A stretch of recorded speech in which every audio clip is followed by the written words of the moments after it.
मैं एक बात कहना चाहता हूं, और एक बात केके जी, आज मैं बहुत कीनली ऑब्जर्व कर रहा था, और घनश्याम जी आएंगे इस पे, और राजीव रंजन जी, और फिर आनंद दुबे जी आपके पास और दीपक जी के पास आ रहा हूं। और मुझे पता है घनश्याम जी, मैं आपसे निवेदन करूंगा कि जो मैं अमेठी और रायबरेली पे बोलिएगा जरूर, इलेक्टोरल बॉन्ड, कोई एक अखबार का आप आर्टिकल, कोई चीज होगी उसको भी आप जरूर जिक्र करिएगा, आपका पूरा लोकतांत्रिक हक है। पर अमेठी रायबरेली पे मैं एक चीज कह रहा हूं, अखिलेश यादव जी ने क्या किया, कन्नौज में मैदान में उतरे, पर अब डेटा क्या कहता है, ध्यान से सुनिएगा भाई।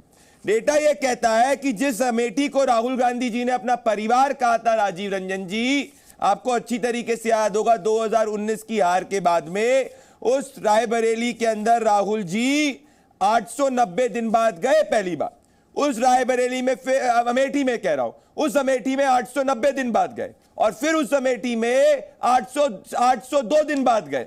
तो अमेठी जिसने वो हारे उसको उन्हें त्याग दिया। तो ये तो जनता का भी अपमान हो गया ना घनश्याम तिवारी जी, कि जिसको कहा अपना परिवार, उसमें आप गए नहीं, जमीन पे संघर्ष नहीं करना चाहा, और आज आप रायबरेली में, कल आप रायबरेली हार जाओ तो रायबरेली को त्याग दो। तो आपको देश में अगर कोई सेफ सीट ना मिले, इसमें देश की जनता का फॉल्ट नहीं है, आपको अपने अंदर आत्मचिंतन करना पड़ेगा। नमस्कार प्रदीप, आपको, दर्शकों को और पैनलिस्ट को। अगर नहीं जाना ही पैमाना है तो पिछले 1 साल से जब मणिपुर जल रहा है, प्रधानमंत्री तो वहाँ गए नहीं, अमित शाह भी बहुत समय से नहीं गए। अगर नहीं जाना ही पैमाना है तो प्रधानमंत्री की साख पर सवाल तो उठता है, आप भी उठा सकते हैं।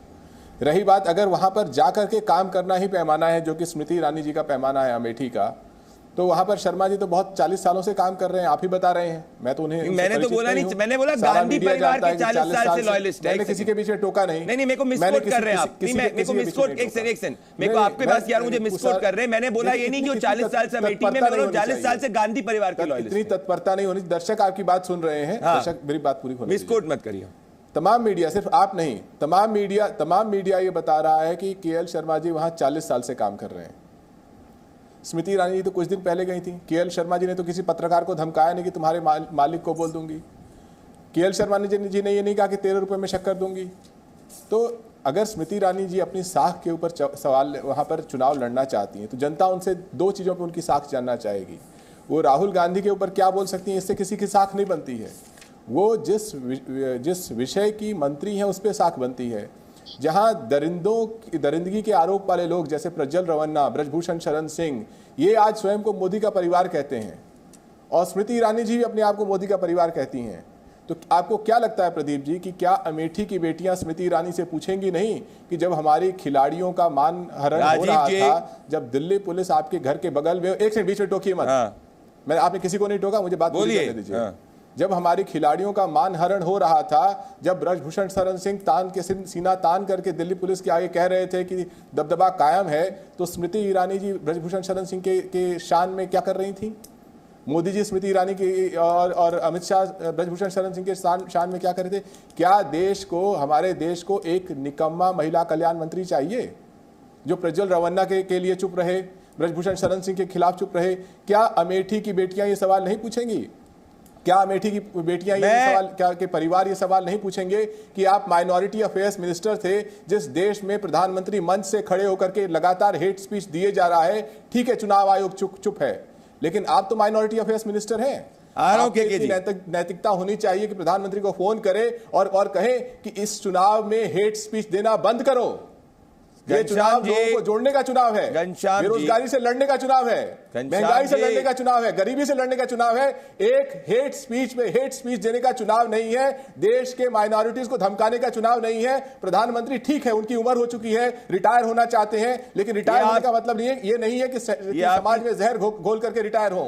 ये मैं कहना चाहता हूं, केके जी आएंगे इस पे, मैं कह रहा हूं केके जी आएंगे, राजीव रंजन जी, क्योंकि उनको काफी पर्सनल कहा गया है, तो केके जी इसमें आएंगे।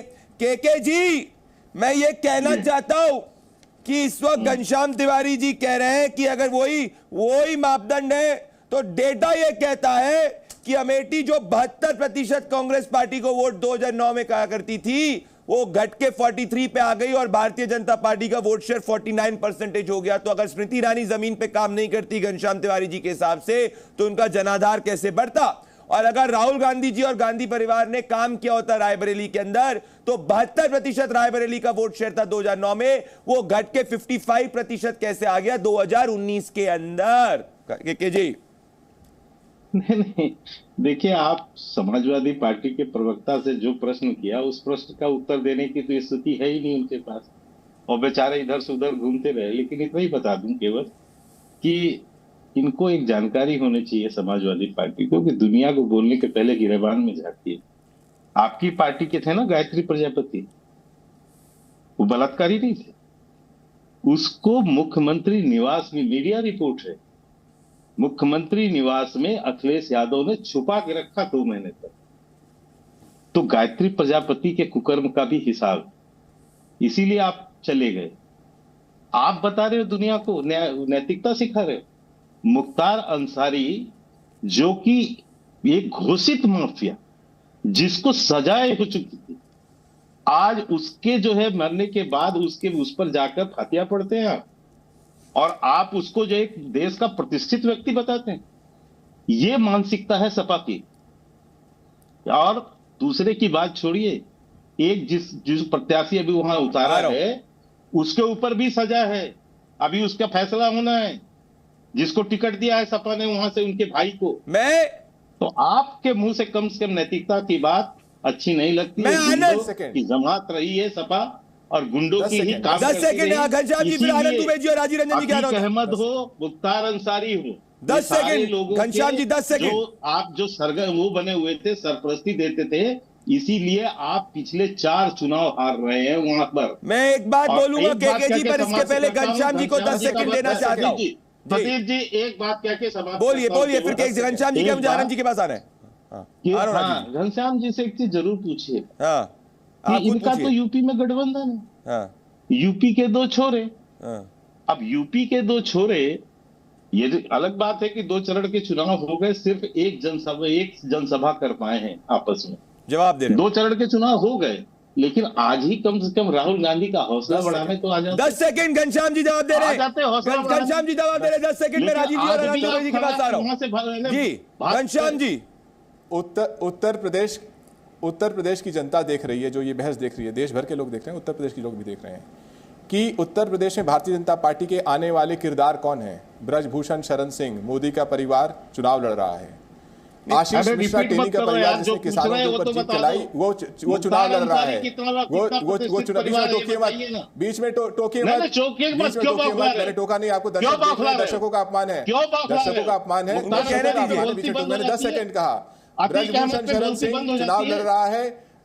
अजय मिश्रा टेनी का बेटा जिसने जीप चढ़ाई, वो परिवार चुनाव लड़ रहा है। नरेंद्र मोदी बनारस से चुनाव लड़ रहे हैं, जो कि प्राजक्त रमन्ना जैसे दरिंदे के सामने खड़े होकर बोलते हैं कि इसको वोट दो, इससे मैं मजबूत होता हूं। आज भी माफिया प्रदेश के किसान, पूरी पार्टी जो है बेटियां चाहती हैं कि दरिंदों को मजबूत करने वाली पार्टी को वोट देना चाहिए, तो बिल्कुल वो भारतीय जनता पार्टी को वोट कर सकती है। लेकिन